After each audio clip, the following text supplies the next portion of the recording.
ora kelingan embien kowe wis janji. Janji apa jarene arep bangun negara, nata bangsa supaya rakyat uripe mulya. Ning nyatane kabeh mau cuma ning lambe, barang wis dadi pejabat mikirno awake dhewe, gak peduli karo nasib rakyat sing lagi jerit mergo urip melarat. Pamrih embung piye iso iki lo gondol duit negara.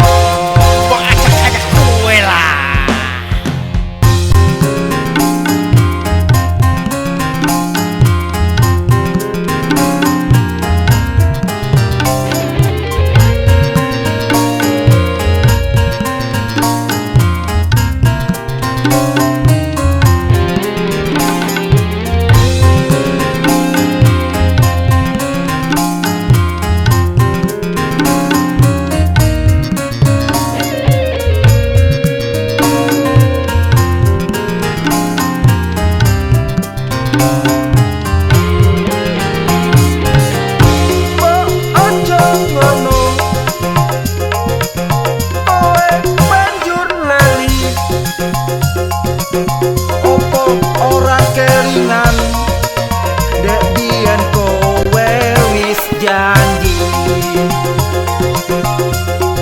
Janji opo jarene arep bangun negara,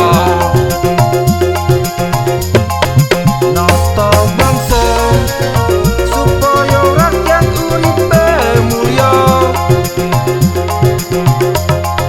Ning nyatane kabeh mau cuma ning lambe,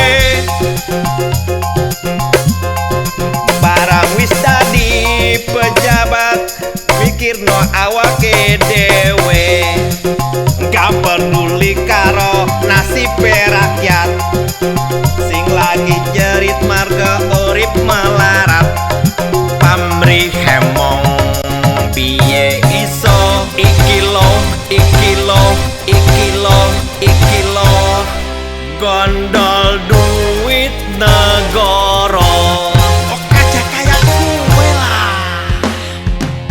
Biar tidak begitu, mari kita golkan Undang-Undang Perekonomian Nasional Indonesia, undang-undang yang berlandaskan Pancasila demi kesejahteraan, kemartabatan, kesentosaan dan kedaulatan ekonomi bagi seluruh warga negara Indonesia dan seluruh tumpah darah Indonesia.